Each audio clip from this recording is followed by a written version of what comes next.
The city was alive with its usual hustle, the midday sun casting long shadows on the pavement as I navigated through the crowded streets. My heart raced, not from the brisk pace at which I moved, but from the anticipation of the conversation that awaited. I cursed silently, regretting my inability to manage time more efficiently. Jessica was not one to wait patiently, and today of all days, I couldn't afford to start on the wrong foot.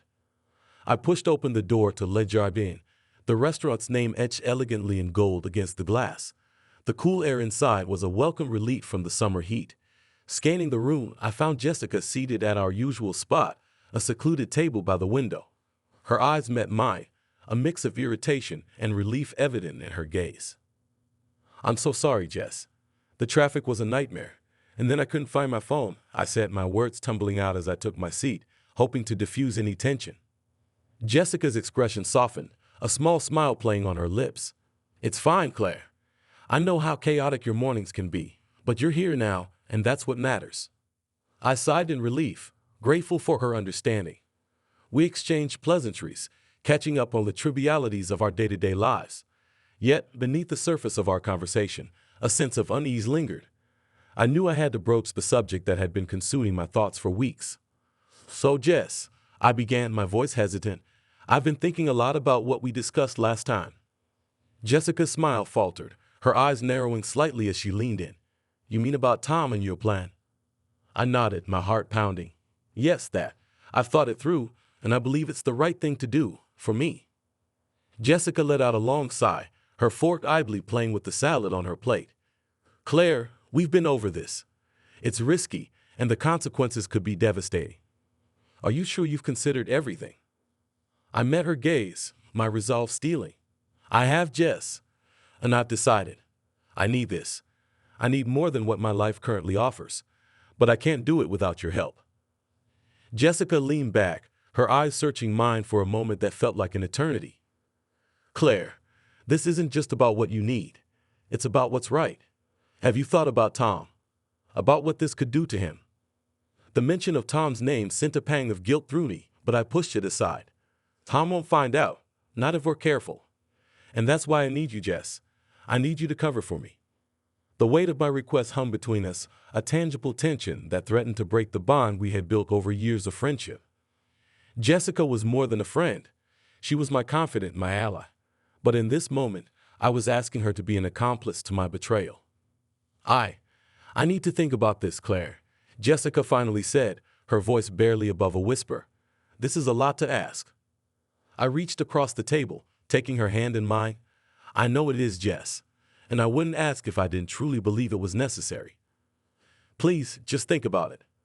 As we sat there, the bustling restaurant around us fading into the background, I realized the gravity of what I was proposing. I was on the brink of stepping into a world of deceit and betrayal, and I was dragging Jessica along with me. But the desire for something more, something exhilarating and forbidden, was too strong to ignore. I'd only hoped Jessica would understand and stand by me, as she always had. The air between us was charged with an unspoken tension as we moved on from the topic, focusing instead on the menu and the wine selection. Yet, the undercurrent of my impending request lingered, casting a shadow over our attempts at casual conversation. Jessica seemed distant, her laughter a little too forced, her smiles a tad too fleeting. I knew I had unsettled her, but the plan that had been taking shape in my mind over the past few weeks felt like a siren call I couldn't resist. As our meals arrived, the conversation naturally ebbed, allowing me a moment to gather my thoughts. The clinking of cutlery and the murmur of conversations around us provided a backdrop to the turmoil brewing within me. I knew what I had to do, yet the weight of it felt heavier with each passing moment. "Jess," I started, breaking the lull between us. "About what I mentioned earlier. I've been feeling trapped, like I'm living a life that's been scripted for me, with no room for deviation. Tom's great, but there's this whole world out there I feel I'm missing out on." Jessica set her fork down, her eyes locking onto mine with an intensity that made my heart skip a beat. "Claire, I understand feeling trapped, I really do. But this, stepping out on Tom while he's away, it's not just a deviation, it's a betrayal." I could hear the judgment in her voice, thinly veiled behind a layer of concern. It stung, but I pushed forward. "I know how it sounds, Jess, but it's not just about the thrill. It's about feeling alive, feeling wanted in a way that I haven't in years, and I've met someone who makes me feel that way. Jessica's expression shifted from concern to shock. You've already met someone. Claire, this is serious. You're not just contemplating an affair. You're already halfway there. The accusation in her voice was a slap to my conscience, but I was too far gone to turn back now. Yes, I've met someone, and it's not just a fling. There's something real there, but I need to explore it discreetly. Tom can never know. And what about me, Claire? Where do I fit into this plan of yours? Jessica's voice was a mix of hurt and anger, a combination I had feared but hoped to avoid. I reached across the table, trying to bridge the gap my words had created. You're my best friend, Jess. I need you to cover for me, to provide an alibi if Tom gets suspicious. I wouldn't ask if I had any other choice. Jessica pulled away, her eyes searching mine as if looking for the friend that she thought she knew. And if I say no? What then? Are you prepared to throw away everything you have with Tom, everything we have for this? Her words were a cold shower, sobering and sharp. I don't want to lose you, Jess, or Tom, but I can't ignore how I feel. I'm asking you, as my friend, to help me navigate this. I need you. The silence that followed was deafening. Jessica looked away, her gaze settling on the bustling street outside the window. I could see the conflict playing out behind her eyes, the battle between loyalty and condemnation. Let me think about it, Claire, she finally said, her voice barely above a whisper. I can't promise anything. This goes against everything I believe in, but I can see you've made up your mind. Just give me some time. As we finished our meal in relative silence, the chasm between us felt wider than ever. I had laid my cards on the table, exposing the darkest parts of my desires. Jessica, the keeper of my secrets and the anchor to my moral compass, was now adrift in a sea of uncertainty. The proposition had been made, and the outcome, for now, hung in the balance. In the days after our clandestine meeting at Le Jardin, a heavy silence settled over us. My attempts to reach Jessica were met with the cold embrace of unanswered text and voicemails echoing into nothingness. Her absence carved a deep, echoing chasm, a stark reminder of the choices I had made. Yet, even as the distance between us grew, my determination remained unshaken. The allure of the forbidden, the seductive promise of the unknown, it was a heady brew, drawing me further from the familiar shores of my existence. Then, as twilight wrapped its arms around the city, my phone sprang to life, Jessica's name cutting through the silence. My heart danced a frantic beat, tangled in a web of anticipation and dread. Jess, where have you been? I've been out of my mind with worry. I rushed out, barely giving her a chance to speak. Claire, it's time we had a serious conversation, came Jessica's reply, her voice stripped of its usual warmth. Meet me at the Old Oak in an hour, okay? Her words brooked no argument. Yes, I'll be there. Jess, but the line was already dead. The Old Oak was a stark departure from the vibrant ambience of Le Jardin. It was a place of shadows and whispers where secrets seemed to linger in the air. I found Jessica secluded in a booth, her presence as distant as a winter's moon, a glass of wine her only companion. Jess, I'm so glad you agreed to see me. I felt so lost without you, I said, sliding into the booth to face her. Claire, let's skip the formalities. I've made my decision, she said, her eyes locking onto mine with an intensity that made me flinch. And I breathed out, the word heavy with unspoken fears. I'll help you, she whispered, her voice a fragile thread of sound. Not because I condone your choices, but because I can't watch you unravel without offering some form of guidance. Grasping for her hand, I tried to convey my relief, my gratitude. Jess, thank you. You have no idea what this means to me. But she withdrew her hand, her expression steeling. Don't thank me yet, Claire. You might not appreciate what I have to say. I settled back, bracing myself. I'm all ears. First off, we end this the second it risks coming to light. I refuse to be pulled under by your decisions. Secondly, you need to really consider the repercussions of what you're doing. Not just for Tom, but for all of us, yourself included. Her words were a cold splash of reality, a reminder of the precipice on which I teetered. I get it, Jess. I do. Do you, Claire? Because it looks to me like you're about to leap without looking at the fall below. Her analogy hit home, the gravity of my actions laying bare before me. I know how it looks, but I feel so cornered, Jess. I'm searching for a way out, a breath of freedom. Freedom at what cost, Claire? You're gambling with more than just your marriage. You're putting our friendship, your very soul on the line. Be careful. The path you're walking is more perilous than you know. Her cautionary words lingered long after our meeting ended. Jessica's reluctant agreement to help was overshadowed by her stark warnings. The thrill that once spurred me on now mixed with a deep-seated fear, a stark reminder of the delicate balance between seeking liberation and flirting with ruin. The days following our dinner were filled with a tense silence. Jessica hadn't reached out, and I found myself caught in a web of my own making, second-guessing my decisions at every turn. The anticipation of her response was a constant shadow, darkening even the brightest moments. It was late afternoon when my phone finally buzzed with a message from Jessica. "Meet me at the old cafe. We need to talk." The brevity of her message sent a wave of anxiety through me.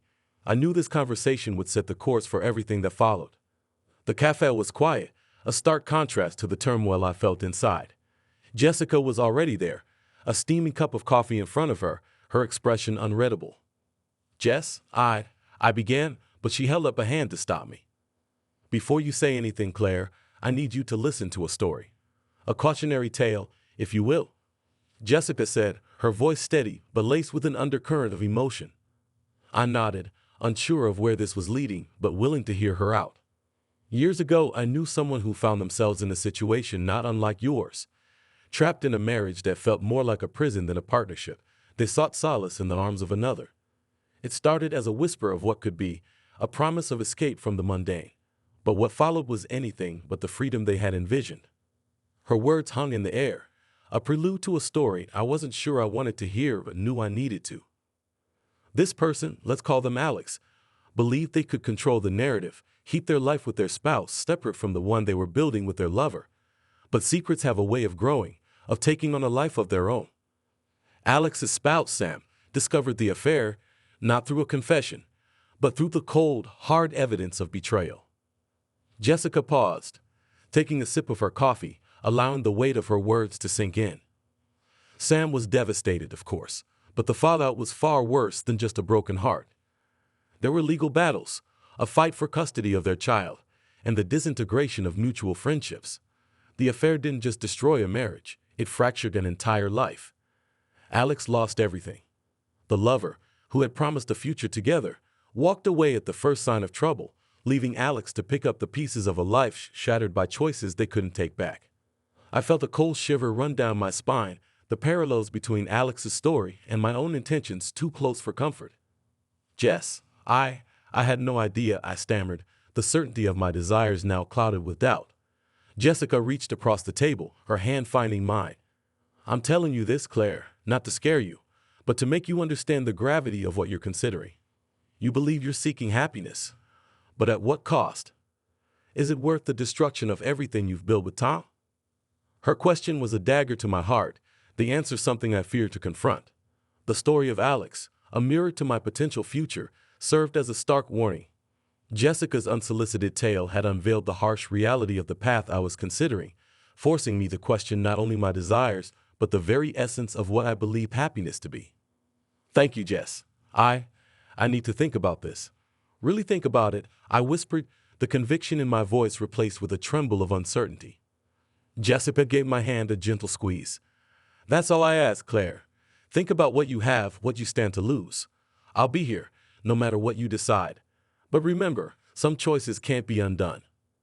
As I left the cafe, the weight of Jessica's words and the tale of Alex's downfall hung heavy on my shoulders. The road ahead was unclear, but for the first time, I began to question if the journey was one worth taking at all. The night was restless, a tempest of thoughts and emotions swirling within me. Jessica's story had struck a chord, resonating with fears and doubts I had tried so hard to bury. As dawn broke, painting the sky in hues of orange and pink, I found myself sitting at the kitchen table, a lone figure amidst the silence.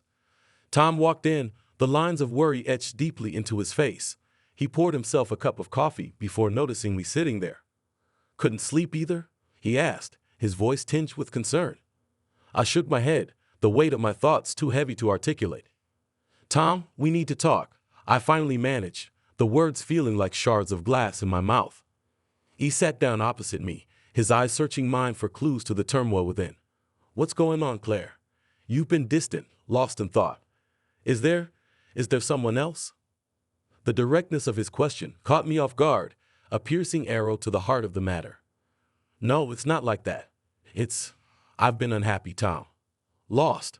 I thought maybe there was an easy way out, a quick fix to our problems, but I was wrong. Tom's expression softened, the hurt in his eyes making way for understanding. I felt it too, Claire. The distance between us. I just didn't know how to bridge it. I thought giving you space was what you needed. I reached for his hand, a gesture of connection in our shared isolation. I thought so too, but space was the last thing we needed. Jess told me a story yesterday about someone who tried to find happiness outside their marriage. It ended in disaster, Tom. It made me realize that running away from our problems won't solve them. It'll only create new ones. Tom squeezed my hand, a silent acknowledgement of the pain and realization in my words. So where do we go from here? Are we too broken to fix this? I pondered his question, the fear of the unknown a looming specter between us. I don't know if we're broken, Tom, but I do know we've been ignoring the cracks for too long. Maybe it's time we face them together. Try to mend what's been damaged before it's too late. Tom nodded, a determined resolve taking shape in his eyes. I want that, Claire. I want us to work through this together. But it's going to take effort, honesty, and a lot of hard conversations. I know, I agreed, the path ahead daunting yet necessary. But I think we owe it to ourselves and to what we've built over the years to try. As we sat there, hands clasped, the first rays of sunlight streamed through the window, casting a warm glow over us. It felt like a sign, a promise of a new beginning, should we have the courage to face it. The reflections of regret that had clouded my vision were starting to clear, replaced by the glimmer of hope. Hope that with time, understanding, and love, we could rebuild the foundation of our marriage, stronger and more resilient than before. This chapter of our lives was far from over, but for the first time in a long while, I felt ready to turn the page, together with Tom, and start anew. The days that followed were a testament to our commitment to change. Tom and I embarked on a journey of rediscovery, not just of each other, but of ourselves as well. It was as if we were peeling back layers of neglect, each layer revealing a forgotten truth or a buried grievance. One evening, as we sat in the living room surrounded by old photo albums and memories, Tom broke the silence that had settled between us. You know, looking at these pictures, I realize how much we changed, how far we've drifted from those two people who were so in love. I looked up from an album, a snapshot in my hand of us on our honeymoon. The joy in our eyes was unmistakable. We were so young, so sure of our future. I said, a twinge of sadness in my voice. Tom moved closer, his shoulder brushing against mine. We faced a lot since then. Challenges that I think we let define us, rather than us defining how we faced them.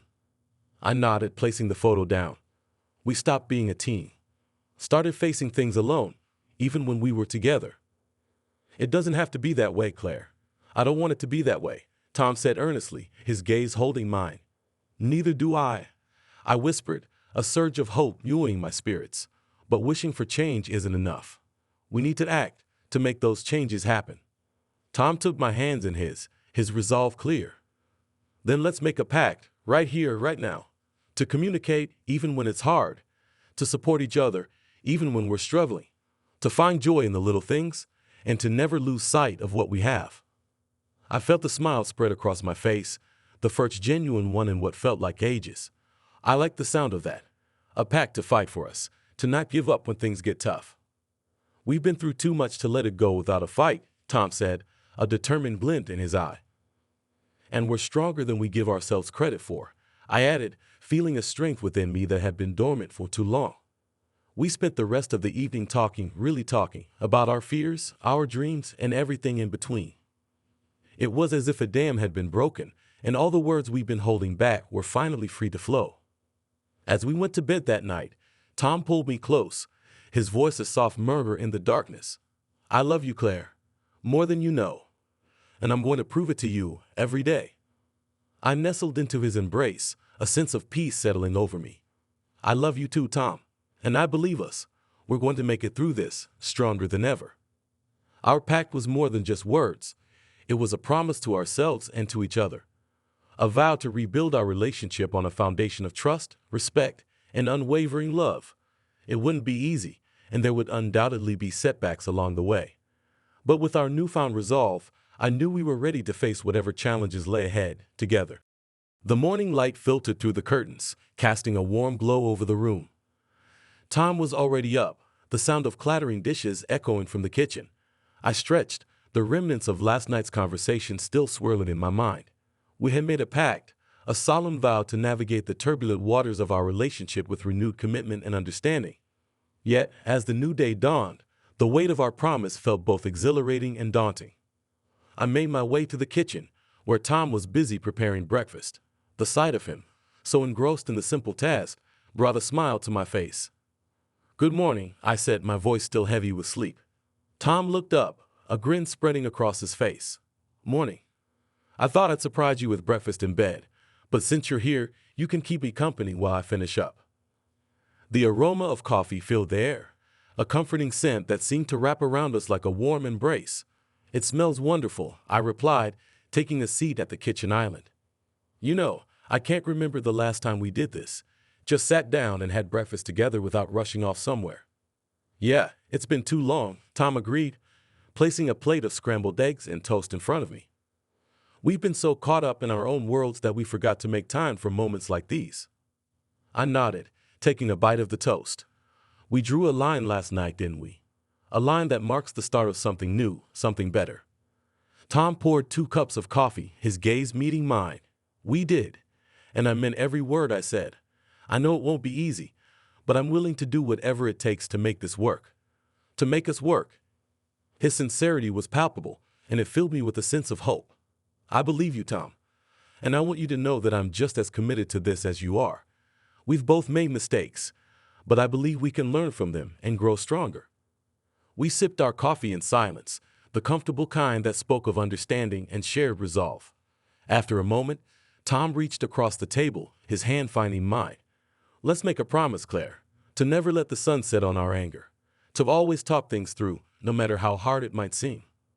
I squeezed his hand in response, the gesture sealing our promise. "I promise, Tom, and I'll hold you to that promise too. We're in this together, for better or worse."